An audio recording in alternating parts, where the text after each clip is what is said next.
세상에 한밤중 도로에서 일어난 엄청난 충격적인 사고입니다. 먼저 영상으로 만나보시고 이어가 보도록 하겠습니다.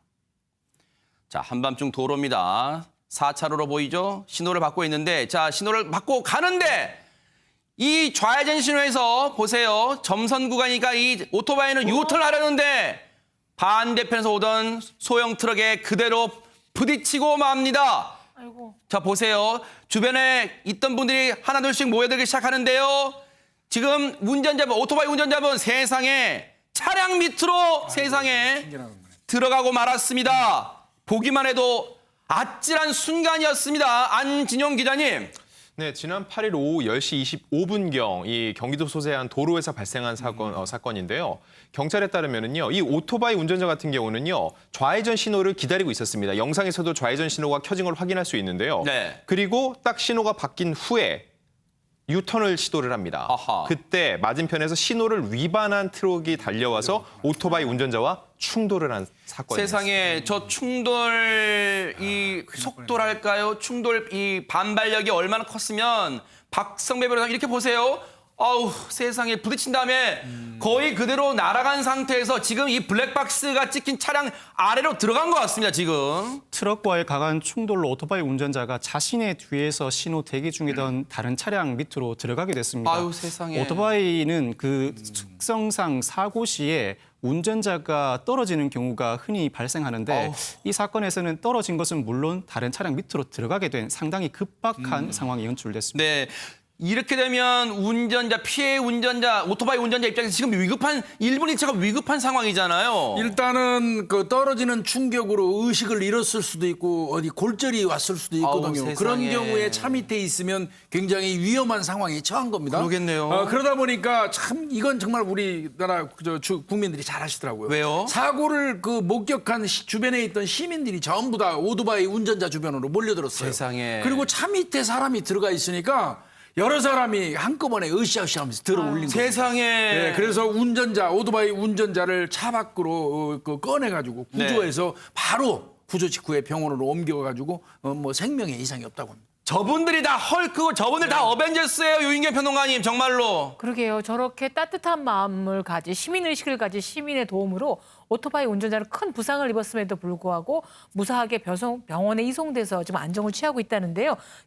경기 남부지방경찰청장도 지금 병원에 잘 있으니까 걱정하지 마시라고 했지만 최근 들어서 코로나19 때문에 실직하거나 휴직 중이거나 하는 분들이 지금 이렇게 오토바이 배송 일이 너무 많이 뛰어들고 계시거든요. 아하. 근데 오토바이 운전도 굉장히 실력이 필요하고 감각이 필요한 것이어서 이분의 운전 미숙은 아니지만 저렇게 순발성이 없겠다면 안 되기 때문에 정말 본인의 운전이 남의 생명을 해칠 수 있으므로 트럭 운전은 물론이거니와 다른 운전자들도 한 번쯤은 안전운전 생각해 주시기 바랍니다. 맞아요. 저 근데 영상에 이 블랙박스 영상이 없었으면 어쩔 뻔했을까 하는 생각이 들 정도로 분명한 저 맞은편에서 오던 차량의 과실이 그대로 블랙박스에 찍혀 있습니다. 손정혜 변호사님. 교통사고에서 가장 중요한 건 과실이 없어야 되는데요. 신호 위반이라는 명백한 과실 때문에 오토바이 운전자가 저렇게 많이 다치게 되는 불행한 사고가 발생한 상황인데요. 일단은 교통사고 처리 특례법에 따라 입건돼서 조사가 이루어질 것으로 예상되는 상황이고요. 네. 오토바이 운전자 좀 빨리 캐치하셨으면 좋겠습니다. 그러네요. 정말로 쾌유를 기원하도록 하겠습니다. 저도 오늘 이걸 몇 차례 이용했습니다. 제가 무슨 얘기를 하는지 여러분 혹시 감 잡으셨습니까? 손정혜 변호사님. 한 번쯤은 이런 상상 또 공포 영화에서 볼 법한 일이 현실에서 발생을 했습니다. 한 아파트 승강기 앞에 이제 구조대원들이 모여 있는 장면을 보실 수 있는데요. 밤만 내려온 승강기 안에서 7살 된 여자아이 그리고 40대 여성이 차례로 구조되는 모습인데요. 어허. 이 여성과 아이 평소대로 승강기를 이용해서 외출을 하려고 했었는데 다시는 겪고 싶지 않은 충격적인 일을 당합니다. 세상에 지금 구조대 인원만 봐도 상당히 많은 구조대 인원이 와 있어요. 꽤 긴박한 상황이었던 것 같은데요. 박성배 변호사님. 어제 오후 7시경 부산의 한 아파트입니다. 이 40대 여성과 그 딸, 7세 딸이 외출을 하려고 했는지 7층에서 1층 버튼을 누릅니다. 엘리베이터가 일단 1층에 도착합니다. 두 사람이 내리려는 순간 갑자기 엘리베이터가 급상승하더니 이 아파트 최고층인 25층과 옥상 사이에 딱 멈춰 섭니다. 세상에 1층에서 25층까지 올라가는 순간 유인경 평론가님 저 모녀한테는 진짜 5만 가지 생각 다 들었을 것 같아요, 진짜. 저는 1층에서 25층이 아니라 1층에서 4층 가다가 한번 딱 막혀서 아, 그런 적 한 있으세요? 20분간 갇혀 있었던 적이 있어요. 세상에. 근데 정말 뭐 몇 분인지도 가늠이 안 잡히지만 제 인생의 모든 파노라마가 돌아간다는 느낌이 들었는데 하필 저 층간 사이에 있어 갑자기 확 치솟는다고 생각해 보세요. 그다음에 혹시라도 이게 내려가면 1층에서 지하 떨어지는 것과 25층 떨어지는 거 어마어마한 거여서 40세 엄마와 7살 딸이 2시간입니다. 아하. 말이 2시간이지 영화 한 편 다 끝나는 시간. 뉴스파이터가 끝나고 30분 더 해야 되는 시간이기 때문에 그 공포와 트라우마는 어마어마했을 거라고 생각이 듭니다. 네. 그런데요. 지금 영상으로 봐도 구조 영상만 봐도 구조대가 저렇게 상당히 많이 출동을 했어요. 왜 그런데 구조하는데 무려 2시간이나 걸렸을까요? 안진용 기자님. 일단 소방 구조대는요 즉각 출동을 했습니다. 그런데 뭐가 문제였냐면요 통상적으로는요 그냥 문을 열고 구조를 하면 되는데 이 경우에는 승강기 본체가 하필이면 층과 층 사이에 끼어버린 겁니다. 결국은 이 승강기 업체를 부를 수밖에 없었는데요. 그 끝에 2시간 후에 이 모녀를 구출해낼 수 있었어요. 하지만 2시간 동안 공포에 떨었기 때문에요 상당한 정신적 충격을 호소하고 있는 상황입니다. 네.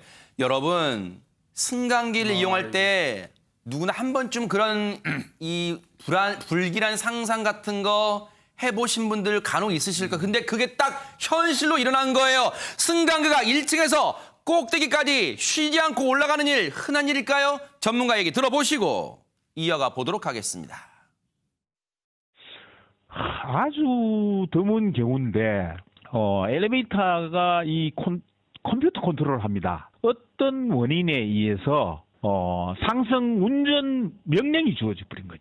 컴퓨터가 막 이래 이제 돌아가면서 프로그램이 이제 동작 에러가 나서 그렇게 되는 경우는 아주 드문 경우인데 일어날 가능성은 있습니다. 안전장치 문제는 제가 볼 때는 아니라고 볼 수 있어요. 뭐냐면은 상승을 했다 그러면은 거기에서 그냥 멈춰가지고 엘리베이터 케이지라든가 이런 것들이 성성할 이유가 없습니다. 1층에서 25층까지 올라가면은 그 천장에 가서 박아요. 그러면은 속이 타고 있는 사람이 충격을 받거든. 급정지하면서 이게 튀어오르기 때문에 그죠? 박성배 변호사님, 사고가 난 것도 문제지만 사고 원인을 알아야 고칠 거 아닙니까? 이 사고의 양태에 비춰볼 때 컴퓨터 프로그램 이상이라는 분석도 있습니다만 일각에서는 급상승이나 급추력과 관련한 안전장치는 2014년 이후에나 모두 설치가 됐다고 합니다. 아하. 그 이전에 설치된 승강기에는 안전장치가 없을 가능성도 있다는 분석도 나오고 있는데 네. 사고의 원인은 아직까지 명확히 밝혀지지 않았습니다. 이 사건 사고의 원인이 밝혀져야 우리 시민들이 일말 가질 수 있는 불안감을 해소할 수 있을 것 같습니다. 지금 저 모녀분은요. 외상은 그렇게 심하지 않을 수 있지만 제일 중요한 건 김복준 의원님 예. 정신적 이 후유증, 예. 외상 후 스트레스 증후군 같은 걸 치료를 해줘야 될 것 같아요. 아마 기본적으로 무슨 폐소공포증 같은 그 성향이 있는 분이 만약에 저 경우를 당했다면 진짜 위험할 뻔했고. 세상에. 그런 게 없다고 하더라도 한 2시간가량 저 안에 갇혀가지고 갑자기 추락할지도 모른다는 그런 어떤 그 조바심 속에 공포감 속에 있었다면 네. 이분들 분명히 폐소공포증 생길 거예요. 네. 그래서 이분들은 제가 생각할 때는 치료해야 됩니다. 아하. 치료 반드시 치료해주고 그러니까요. 원인 찾는 게 맞습니다. 바로 저 부분까지도 우리가 사회가 세심하게 신경을 써드려야 될 것 같습니다. 세상에 이런 일이 벌어진다면요. 세상에 또 추석이라서 이런 사건이 더 가슴 아프게 다가옵니다. 박성배 변호사님. 검은색 양복을 입은 한 남성이 종이 가방에 뭔가를 넣은 채 들고 가고 있습니다. 그때 좁은 길을 지나가던 차가 뭔가에 쿵 부딪히는데 그 네. 순간에 이 남성이 손에 들고 있던 종이 가방을 그대로 떨어뜨리고 맙니다. 어허. 운전자가 놀라서 밖으로 나가봤더니 이 장면인가 남성이 보네요. 어허. 깨진 물건을 보면서 울먹울먹거리는데요. 어허. 지금 이 남성이 검은색 옷을 입은 채로 종이 가방에 뭔가를 들고 가고 있죠. 네.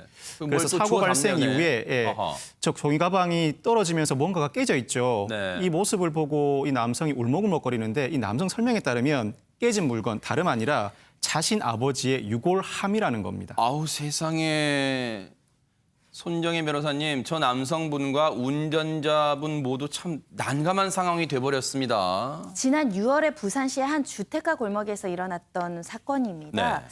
골목길에 이제 차를 가지고 나온 운전자가 갑자기 오른쪽 사이드 미러 쪽에서 쿵 하는 소리가 나서 네. 차를 세우고 밖으로 나가봤더니 저렇게 양복 차림, 검은색 양복에 상주 차림을 한 남자가 놀란 상태에서 노란 봉투를 내밀었다는 것이고요. 사기 그릇 깨진 것을 만지면서 울먹이고 있었다라고 합니다. 네. 봉투 겉에 이제 표지에는 사망 진단서, 아이고. 화장장이라고 적혀 있었습니다. 세상에.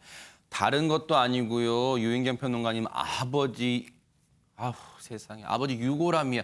유골함이 깨뜨렸으니 이 정말 운전자분 얼마나 진짜 손이 발이 되도록 빌었을 것 같기도 해요. 사과했을 것 같기도 해요. 지난 수해 때도 봉분이 무너지거나 뭐 모시는 곳에 유골함이 상처를 받아서 굉장히 문제가 됐던 적도 있는데 굉장히 슬퍼하면서 이거 유골함이에요. 그리고 보여주는데 보면 사망 진단서, 화장장이라는 단어가 있으면 아버님 유골입니다.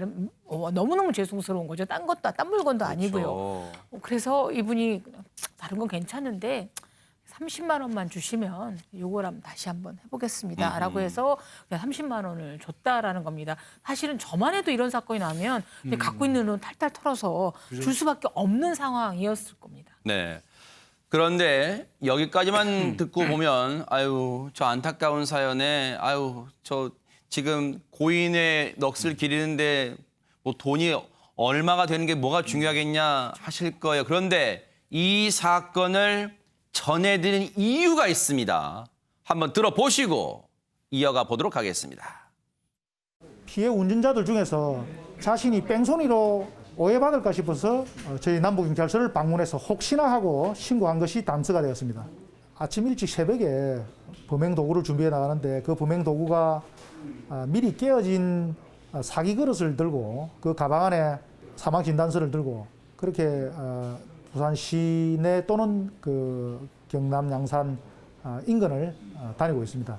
그러면서 피해 운전자들에게 고의로 사고를 낸 이후에 계속해서 사기 범행을 하고 있었던 그런 상황입니다. 기가 막힙니다. 이게 다 범행 순간이었다니요. 김복준 의원님. 결국은 이제 그 사기꾼이죠. 하하. 예.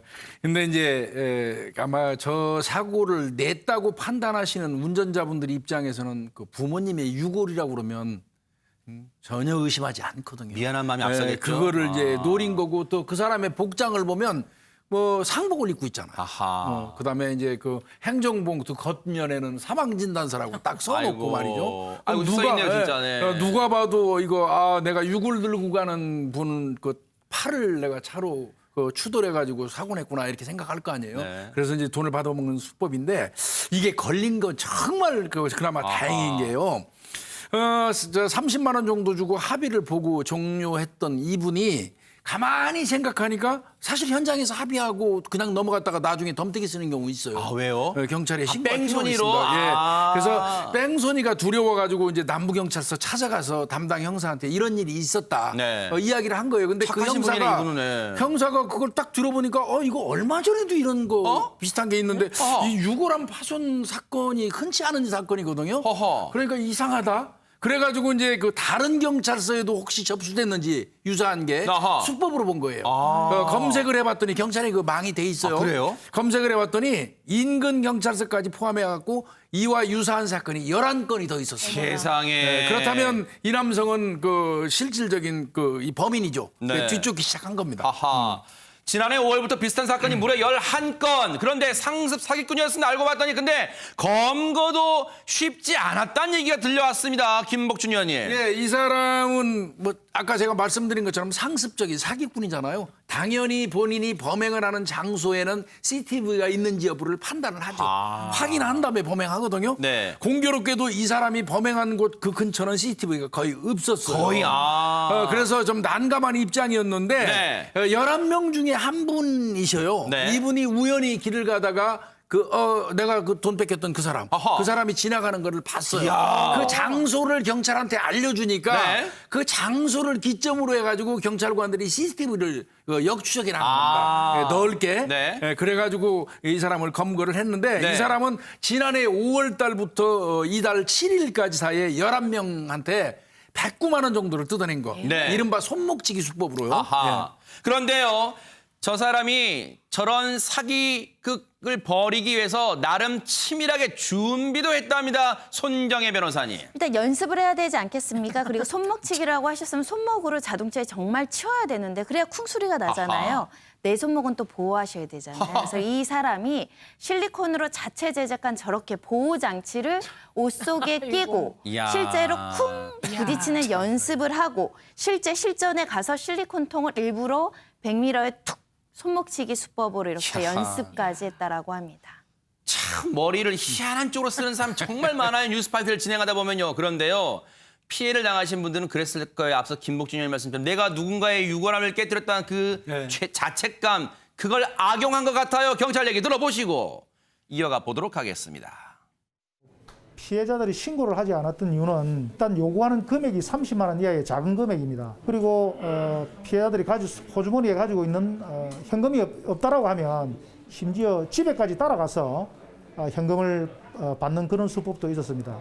그리고 더더욱 피해자들이 신고를 하지 않았던 어떤 내용은 피해자들이 유골함이라고 하기 때문에 부모님 유골함을 깬 것에 대한 미안함, 당혹스러움 그런 것을 10분 이용한 것 같습니다. 이걸 김복준 의원님 범죄 수법이 진화란 말 이런 데 쓰면 안 되겠지만 진짜 교묘해집니다, 진짜. 아니 나름대로 범인 입장에서는 머리 쓴 거죠. 아하. 그 유골 관련돼서는 가해자 측으로 추정되는 사람들이 항의하지 않는다는 걸 이용한 건데 천만에요.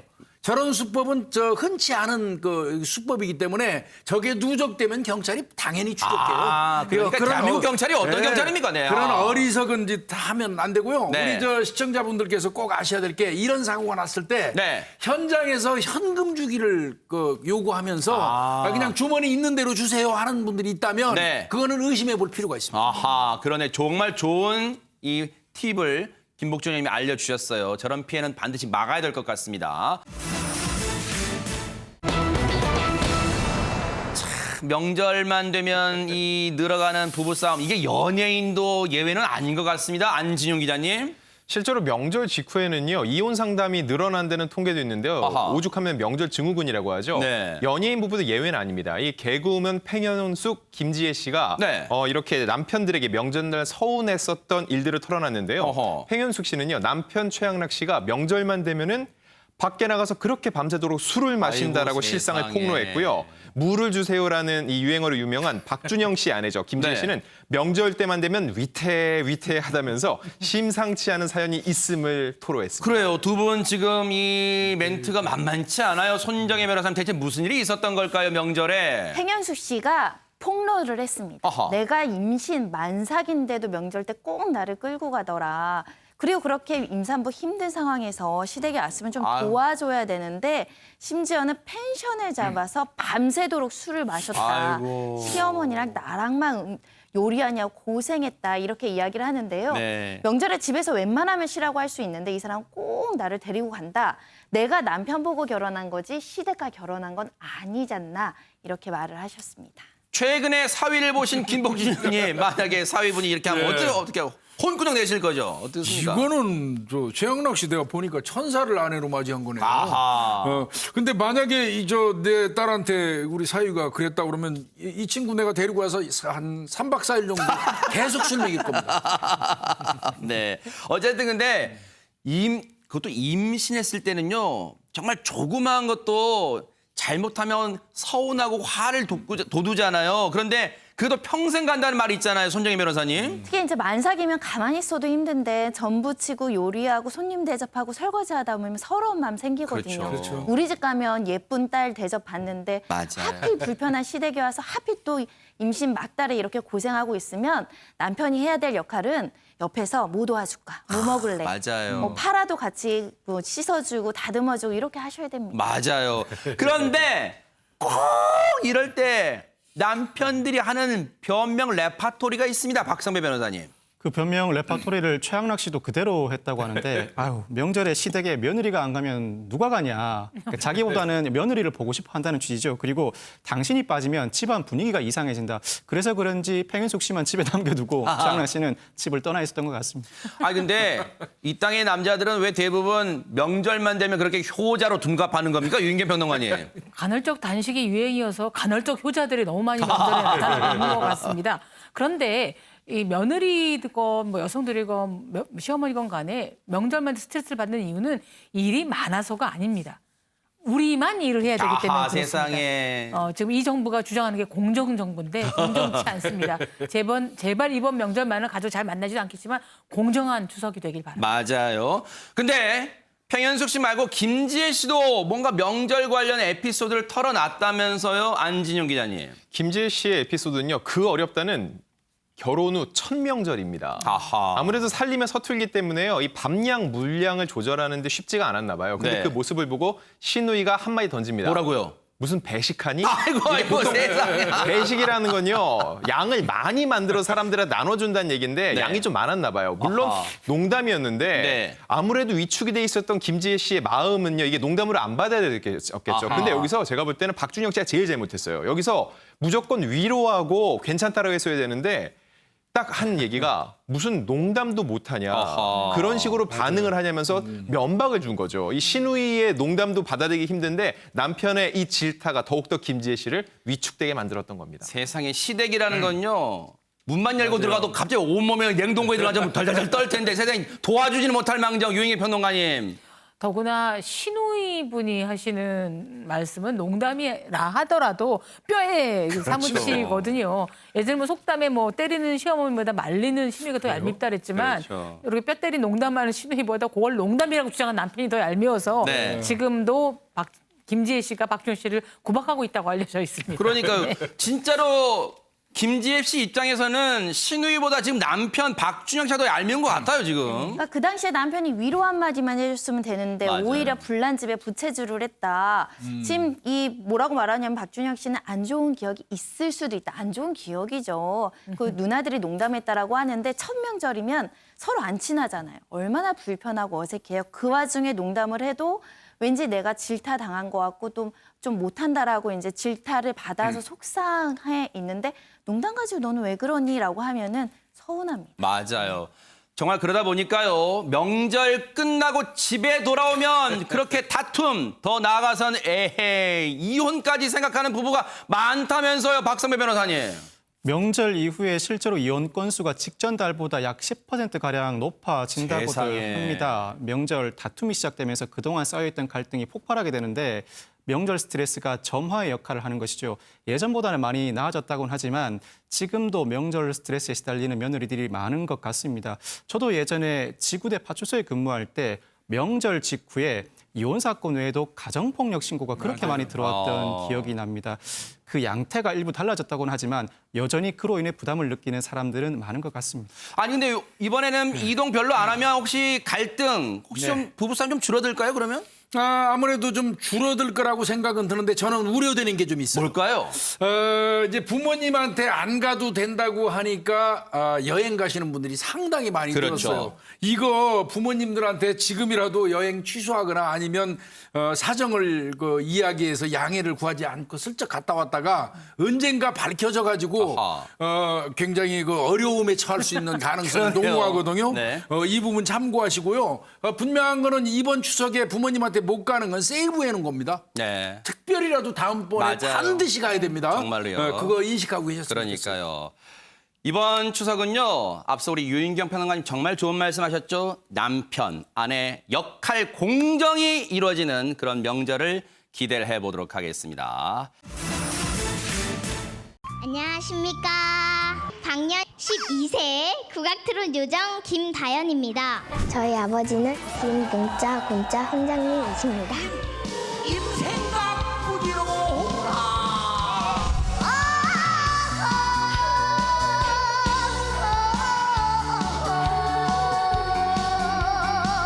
안타까운 내 이민이여 나이야 가라 나이가 됐으면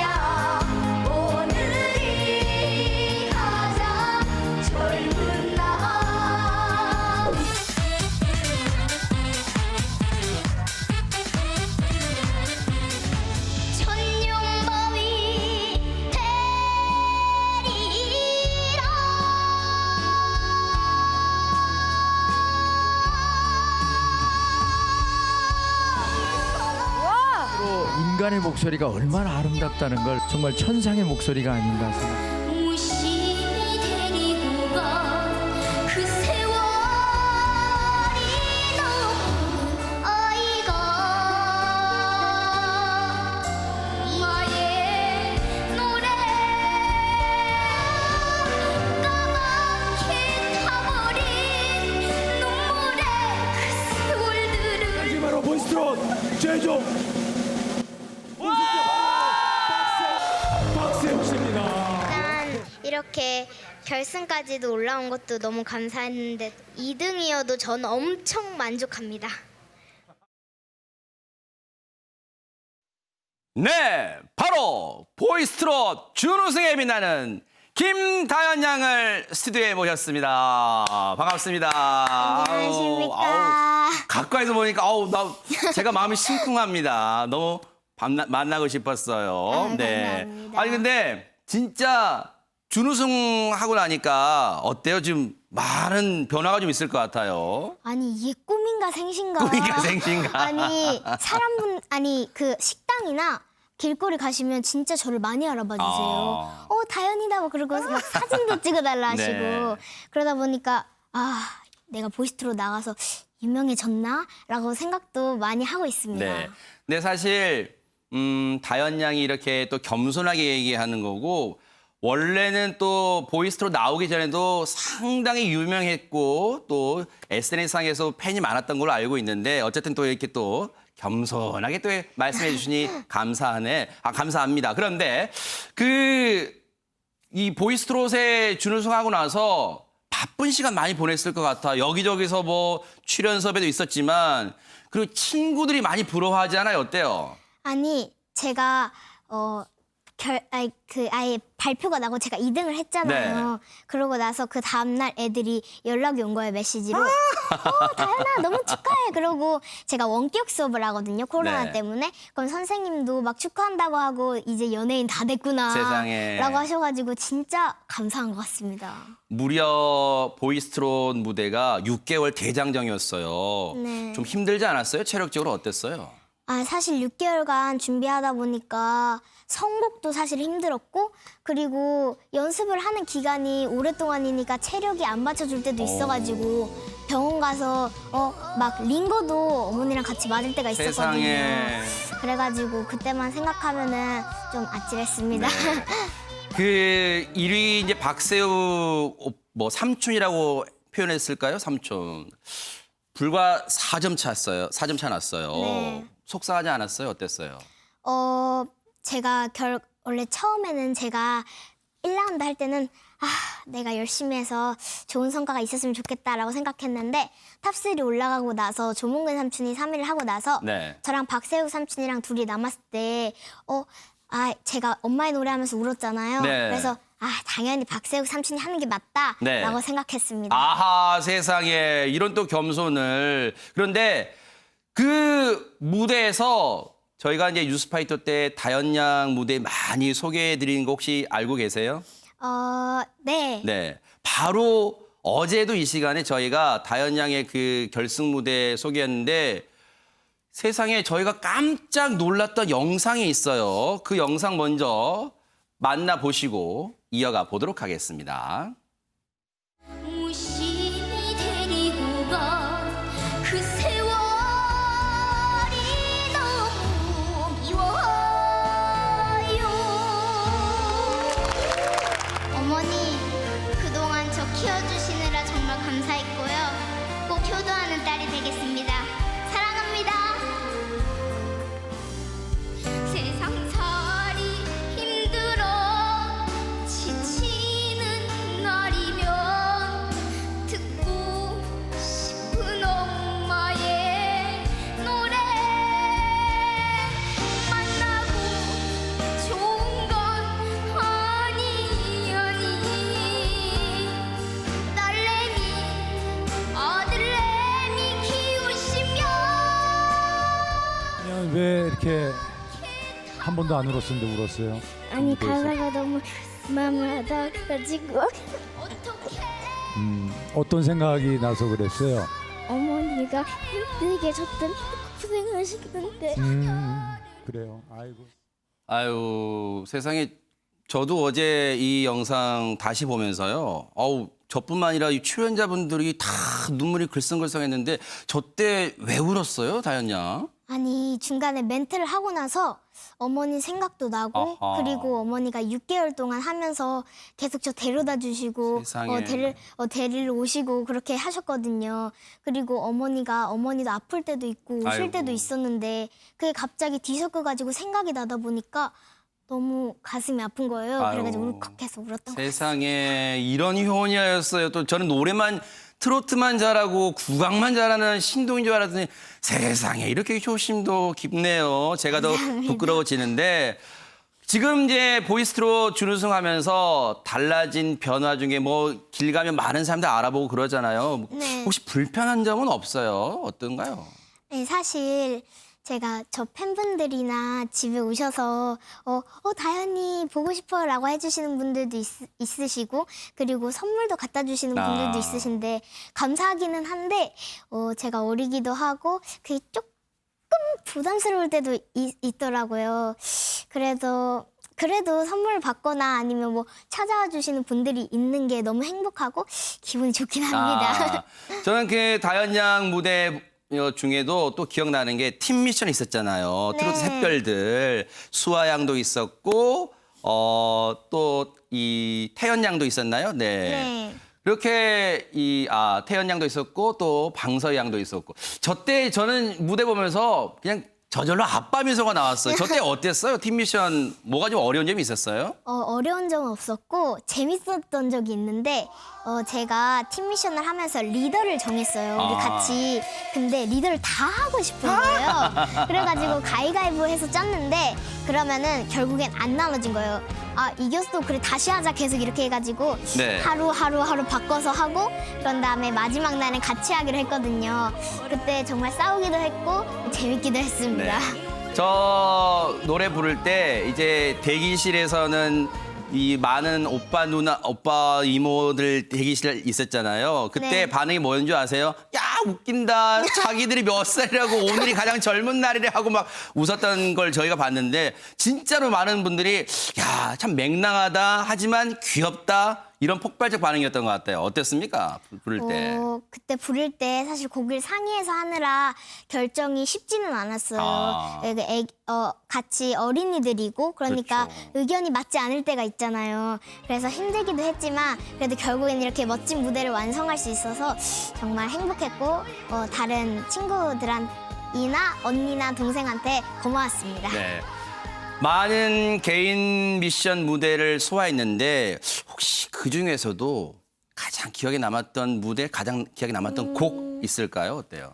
저는 3라운드 때 천년바위가 그래도 기억에 남습니다. 천년바위. 그때 제 기억이지만 맞는지 모르겠지만 1인 2역을 소화했잖아요. 아니고. 아닌가요? 그땐 사랑님 때가 1인 2역. 그렇죠? 1인 네. 2역이고 천년바위. 그때 정말 레전드 심사위원들이 깜짝 놀랐어요. 그 고음 정말로 시원했습니다. 감사합니다. 네, 그때 그 곡을 천년바위를 선곡한 이유 좀 있을까요? 선곡한 이유는 일단 그 노래를 제가 어렸을 때부터는 아니지만 한 1년 전이나 한 달, 아니 한 2-3살부터 꾸준히 연습해온 곡이었어요. 그래요? 그리고 아버지도 좋아하시는 곡이고 어머니도 좋아하는 곡이다 보니까 그러면은 이번에 데스매치를 하게 됐으니까 네. 이 곡을 해보자. 그래도 도전을 하자. 어려운 곡이지만 그래서 도전을 하게 돼서 이 노래를 부르게 됐습니다. 다현 양은 보이스트롯 나오기 전에는 국악 신동으로 많이 알려졌어요, 익히. 그런데 국악과 트로트 해보니까 공통점이나 또는 차이점도 있고 그래요? 뭐가 더 어려워요? 저는 어려운 거는 사실 둘 다 어렵더라고요. 그렇겠죠. 판소리는 가사 외우는 것도 어렵고 트로트도 가사 외우는 것도 어렵고 판소리도 이렇게 꺾는 목도 다르고 트로트도 꺾는 목도 다르거든요. 그러다 보니까 둘 다 어렵지 않네라고 생각했습니다. 그래요.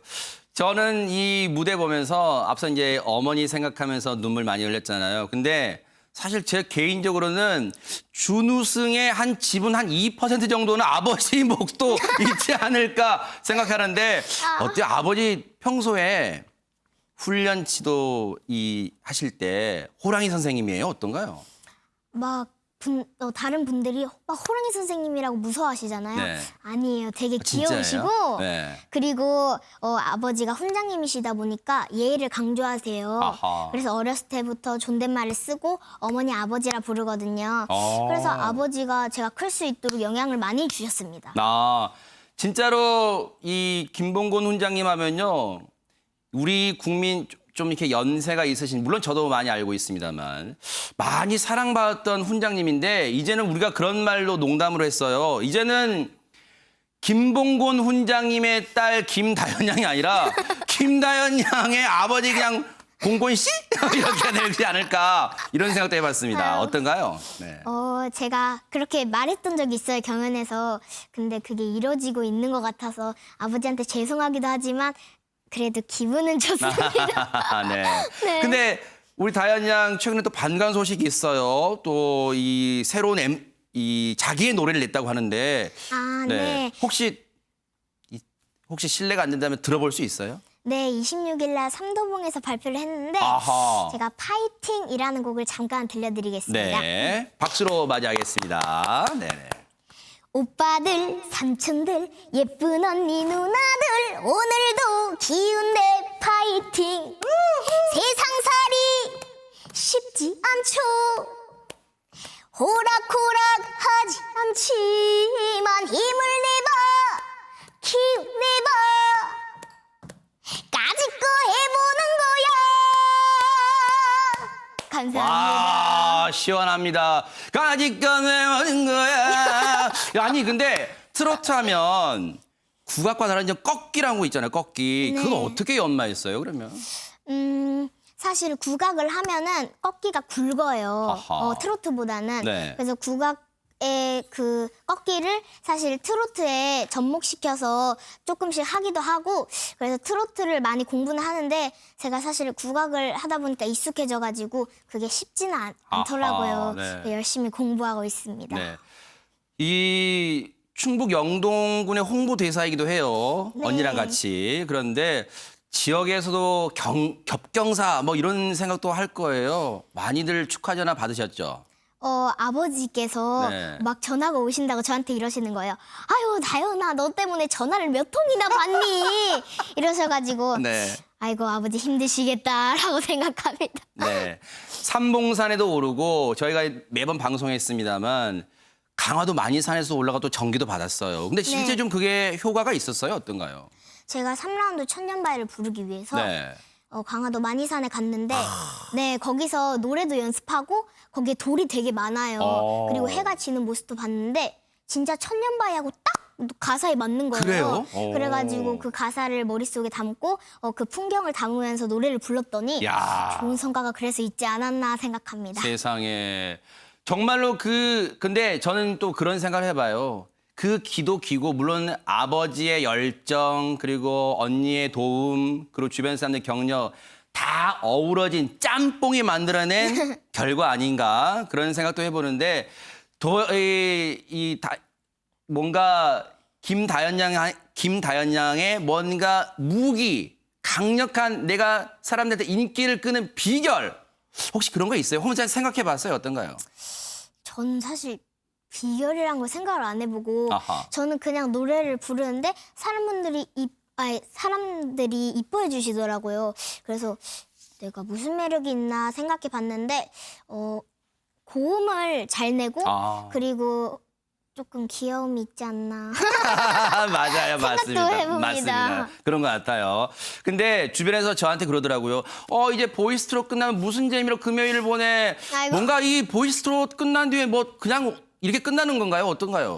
에이, 그러긴 아쉽잖아요. 그렇죠. 그러니까 제가 이번에 같이 해서 추석 특집을 준비했습니다. 2편으로 나눠서. 그래서 추석 특집을 하면은 많은 관심과 사랑해 주셨으면 좋겠습니다. 추석 특집 벌써부터 기대가 되는데 정말로요. 사실 다연 양은 우리 트로트계에서 이 보배로 모셔야 될 것 같아요. 트로트의 어떤 부흥, 물론 예전에 트로트가 많이 인기 있었습니다만 부흥시키는데 한몫 많이 했어요. 그런 생각 좀 자부심 느껴요? 어떤가요?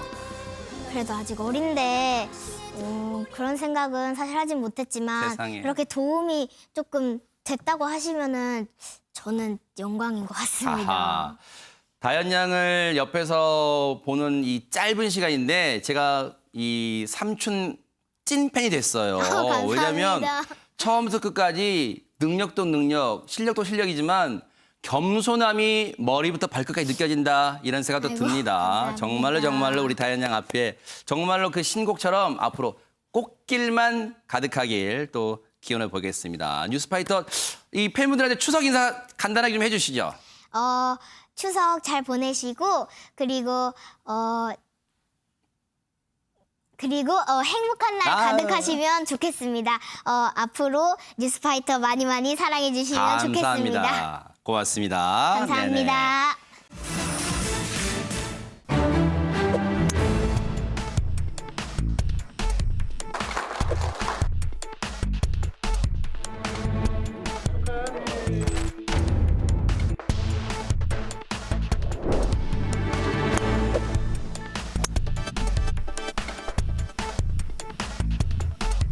실력은 고진영 프로님처럼 매너는 전인지 프로님처럼 되고 싶습니다. 그렇지.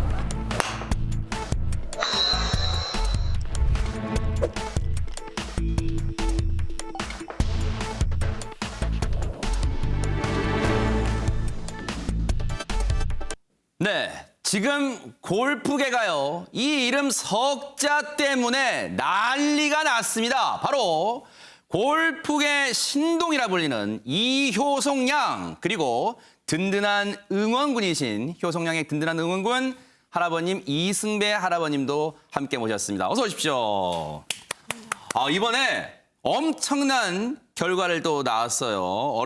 MBN 어린이 꿈나무 골프대회에서 우승을 했는데 먼저 시청자 여러분께 간단한 자기소개 좀 부탁드리겠습니다.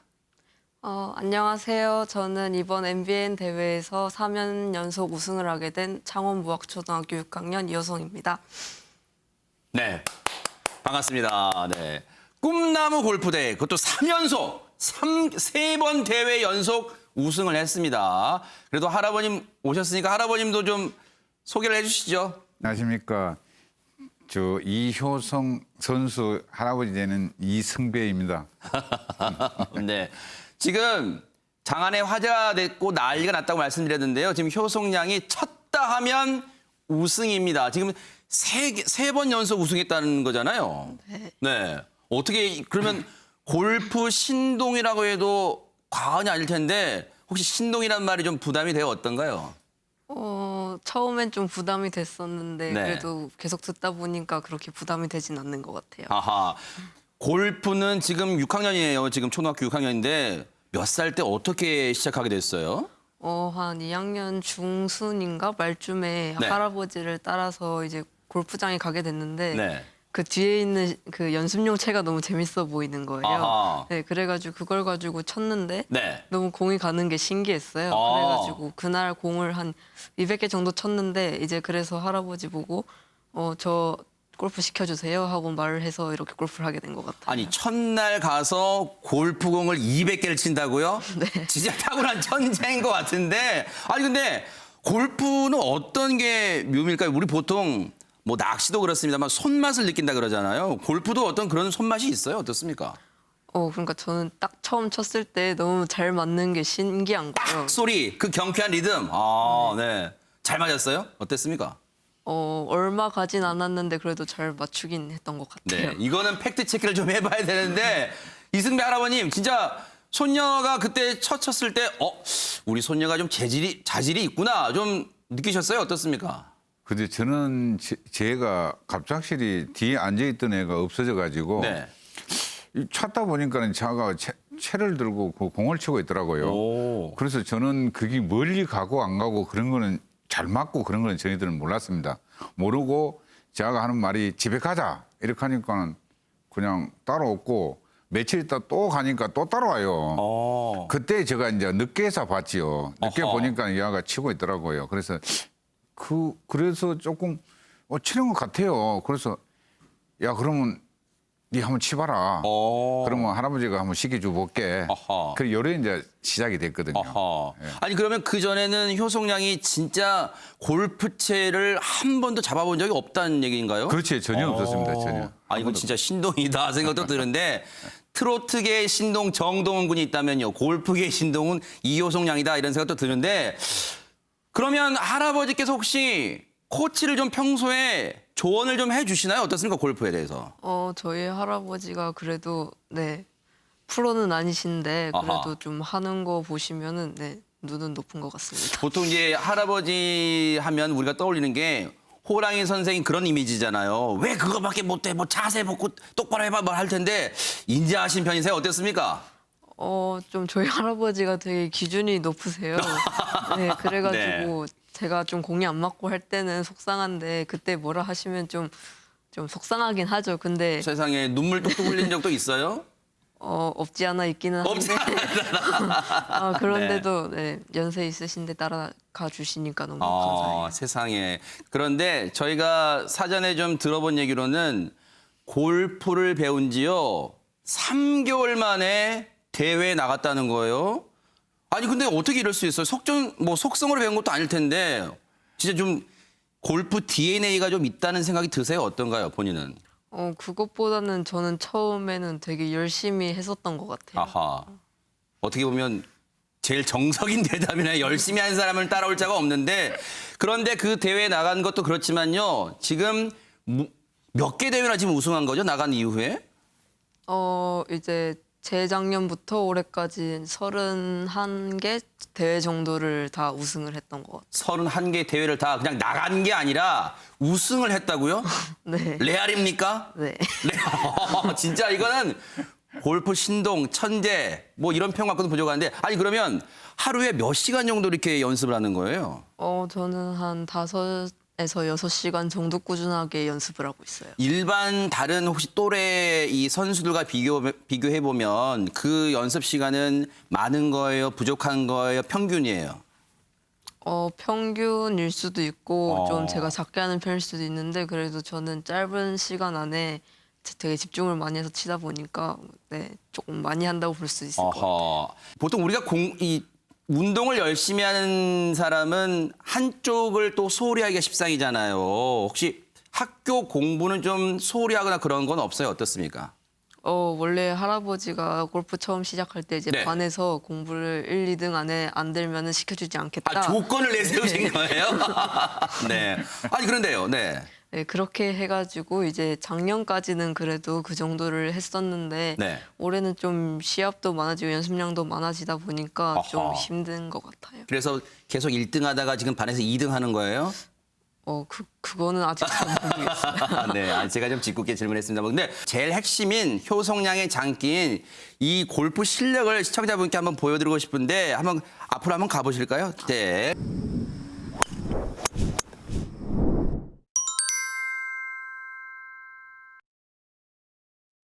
효성양이 지금 6학년인데요. 지금 키가 상당한 것 같아요. 혹시 실례지만 키 좀 물어봐도 될까요?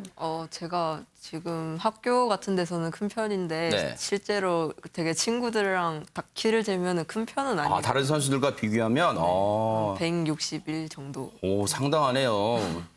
저하고 별 차이가 안 납니다. 네. 혹시 저는 뭐 솔직하게 말씀드릴게요, 시청자분께. 저는 진짜 골프를 한 번도 안 쳐봤는데 저한테 혹시 즉흥적으로 한번 기본 동작을 좀 가르쳐 주실 수 있어요? 어때요? 네. 네. 이른바 그립이라고 하잖아요. 그죠? 네. 한번 보여주시겠어요? 어떻게 하는지. 이쪽 면을 좀 보여주셔야겠어요. 이쪽 분을. 네네.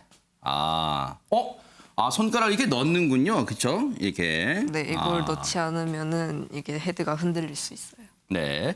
그러면 저도 한번 따라 해보겠습니다. 자, 이렇게 해서 이렇게 넣는 상태에서. 네네. 일단 여기서 네. 조금만 왼쪽으로 틀어주세요. 왼쪽으로? 네. 네. 이렇게. 네, 거기서 이제 편하게 이렇게 하시면 돼요. 골프채가 보기보다 끝이 무겁습니다. 제가 해보겠습니다. 저는 진짜 한 번도 안 해봤습니다. 참고로. 자. 대박 사건. 저 신동이 제가 신동입니다. 제가 골프 신동이에요. 바로 들어갔습니다. 홀인원. 네. 아 근데 이 효성양의 퍼팅 때 혹시 노하우나 비결이 있어요? 다른 선수들보다 좀 압도할 수 있는 어떤 그런 게 있을까요? 그런 거는 사실 많이 없는데 저는 일단 퍼터를 할 때 이게 똑딱 하잖아요. 이제 그거를 일정하게 맞춰주는 걸 되게 신경 써서 하고 있어요. 네. 그러면 한번 보여주시죠. 시청자분께 실력을. 네.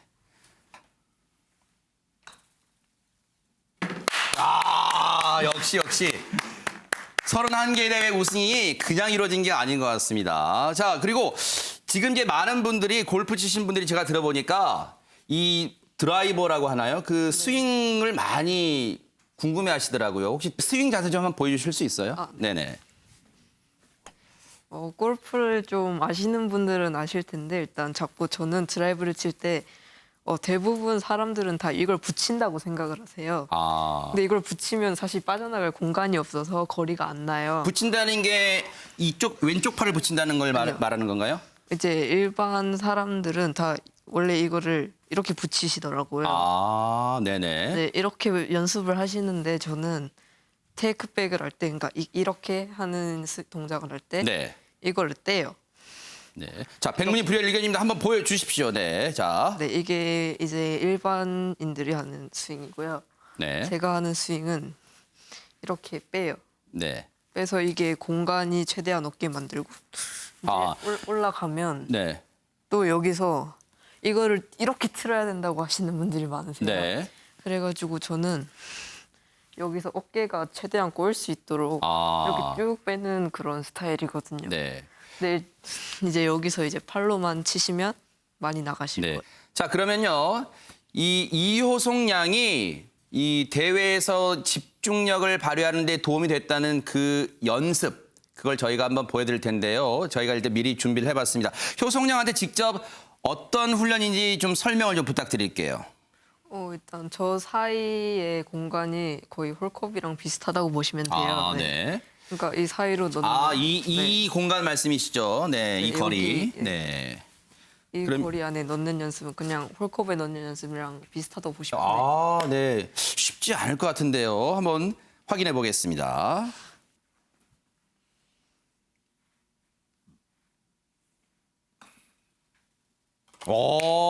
정확히 맞았어요. 네.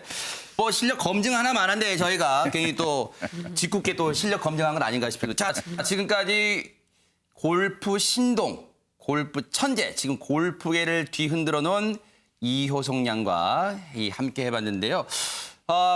끝으로 시청자분께 앞으로 각오가 있다면 좀 밝혀주시겠어요? 제가 전인지 프로님을 되게 좋아하는 편인데. 전인지 선수, 네. 네, 전인지 프로님처럼 이제 매너도 좋고 작년까지는 조금 떨어지셨는데 또 올해 올라오는 모습 보니까 저도 기분이 좋아서 이제 전인지 프로님처럼 실력도 좋고 그리고 또 매너도 좋은 그런 선수가 되고 싶고 후기 목표는 이제 국가대표가 돼서 올림픽 나가서 금메달을 따는 것이 목표인 것 같습니다. 아이고, 그 목표 꼭 이루시기를 뉴스파이터가 또 열심히 응원하도록 하겠습니다.